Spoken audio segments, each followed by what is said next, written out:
आज आपण परळी तालुक्यातील तपोन या गावी या ठिकाणी पाहायला गेलं तर महाराष्ट्र केसरी बीड जिल्हा निवड चाचणी स्पर्धेचं आयोजन या ठिकाणी करण्यात आलं होतं. स्पर्धा देखील सुरू आहे. या ठिकाणी आरोग्य दूत ओमकारजी शेटे आपल्यासोबत या ठिकाणी तुम्ही उपस्थित आहात. कुस्ती पाहिलेली आहे. कसं या ठिकाणी रोमांचक वातावरण आहे आणि कुस्ती तुमचा आवडीचा विषय आणि तुम्ही या ठिकाणी देखील बक्षीस देखील दिलेले. तपोवनच्या पावनभूमीत आणि मंदिराच्या समोर कुस्ती होत आहेत हे सगळं एक मोठं भाग्य आहे.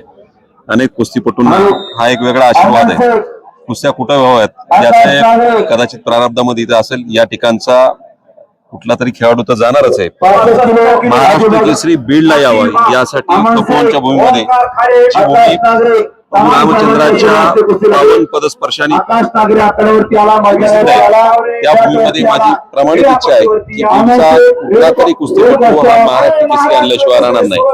आज इथं महाराष्ट्र केसरी 2 महाराष्ट्र केसरी या ठिकाणी सईद चौस असू द्यात, आमचे मार्गदर्शक शिवाजी भाऊ केकान असू द्यात, ते 2 जण उपस्थित आहेत. नवीन कुस्तीपटूंच्या कुस्त्या बघतायत. एक चांगले तरुण या ठिकाणी आज कुस्त्या आपल्या रमवत आहेत, आपलं नशीब आजमावत आहेत. त्यांना शुभेच्छा. कुस्ती ही महाराष्ट्रातील जिल्ह्यात लोप पावत चाललेली यासारखा कार्यक्रम व्हायला पाहिजे. बीड जिल्ह्यामध्ये मंच व्हायला पाहिजे असं भावना होत आहेत, परंतु कुणी समजत नाही. राजाश्रय भेटायला पाहिजे, कुस्तीला पण भेटत नाही. कुस्तीला राजाश्रय आहे. पुण्यामध्ये महाराष्ट्र केसरीच्या कुस्ती झाल्या, मध्यंतरी कुस्तीगीर परिषदेचा काही वाद सुटला. या ठिकाणी कुस्तीला निश्चित राजाश्रय माननीय मुख्यमंत्री देवेंद्रजी फडणवीस साहेब देखील कुस्तीला राजाश्रय देखील कुस्ती आयोजित केली. मंत्री मला वाटतं त्या कुस्तीचा आशीर्वाद लागून ते मंत्री झाले. त्यामुळं कुस्तीला राजाश्रय नाही असं म्हणता येणार नाही. मी स्वतःही एका तालमीमध्ये गुंतलेलो. मी स्वतः बीड जिल्ह्यामध्ये नाही. बीड जिल्ह्यामध्ये आता बरेचसे आहेत. आता मला सांगा कोकरमोबाईल 2.5 कोटी रुपये गुंतवणूक करणारी तालीम आज मला ऐकायला मिळते. जालिंदर मुंडे दिल्लीमध्ये सॉरी कोल्हापूरमध्ये त्यांची स्वतःची तालीम आहे. आज त्यांचा पट्ट्या आज इथं कुस्ती खेळाय, चांगल्या पद्धतीने खेळाय. शिवशंकर भाऊ कराड आहेत. हे आता मला सांगा हे ग्रामीण भागामध्ये आमचं लोन आहे. मी अशी निवड चाचणी जिल्हास्तरीय मी स्वतः 2018 मध्ये इंद्रुडला घेतली होती आणि ती एक उच्च स्तरावरती घेतली होती. त्यामुळे कुस्तीचा राजाश्रय कधीच हे होणार नाही. ही पावन भूमी आहे. या लाल मातीतला कुस्तीचा रंग हा वेगळाच आहे, लक्षात घ्या. आणि या कुस्ती आज गादीवरच्या कुस्त्या असू द्यात किंवा मॅट्रेसवरच्या कुस्ती असू द्यात किंवा लाल मातीतल्या कुस्ती, त्याला एक वेगळी रग असते आणि ती रग आमचे कुस्तीपटू दाखवतात. निश्चित वेळोवेळी तुम्ही खंत बोलून दाखवतात की राजकारण्यांनी काही लोकांनी बीडला बदनाम केलं, परंतु असे काही कार्यक्रम आहेत, कृषिकुला असेल यासारख्या काही गोष्टींनी बीड जिल्ह्याची जी कलंक पुसण्यात पुढे येते. बाहेर मुंबईत असताना अनेक कार्यक्रमामध्ये माझा परिचय करीत असताना अचानक परिचय करून देत असताना बीडचं नाव आल्याच्या नंतर तरी पॉज घेतला जातो संचालक.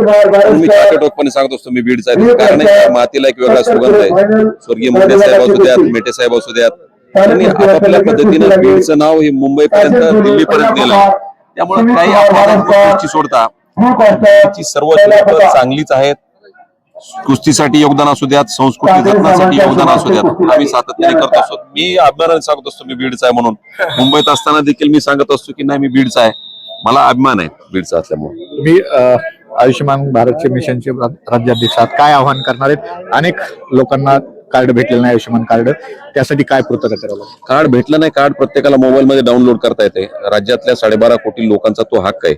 पण लोक ऍडमिट झाल्याच्या नंतर किंवा आजारी पडल्याच्या नंतर कार्ड काढायला जातात आणि मग काही टेक्निकल एरर येतात. शेवटी प्रत्येकाचा राशन कार्ड अपडेट असला पाहिजे, 12 अंकी नंबर असला तर तो व्हॅलिड असतो.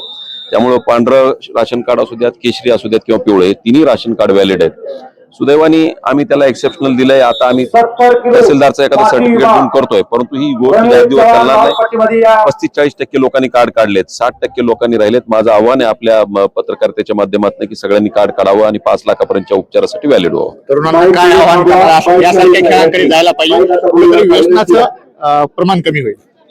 ड्रग्ज मुक्त महाराष्ट्र आणि ड्रग मुक्त देश करण्याची माननीय गृहमंत्र्यांची 2019 संकल्पना दुर्दैवाने ग्रामीण भागापर्यंत अंमली पदार्थाचं हे आलंय. पण अशा कुस्ती आणि क्रीडा स्पर्धा, कबड्डी असो, खो खो असो, जोपर्यंत मातीमध्ये मुलं खेळत नाहीत तोपर्यंत मातीची जाण आपले जमीन ठेवण्याची जाण राहत नाही. व्यसनमुक्त करून घडवायचं असेल तर तालमी राहिल्या पाहिजेत. या ठिकाणी कुस्तीपट्टू घडले पाहिजेत.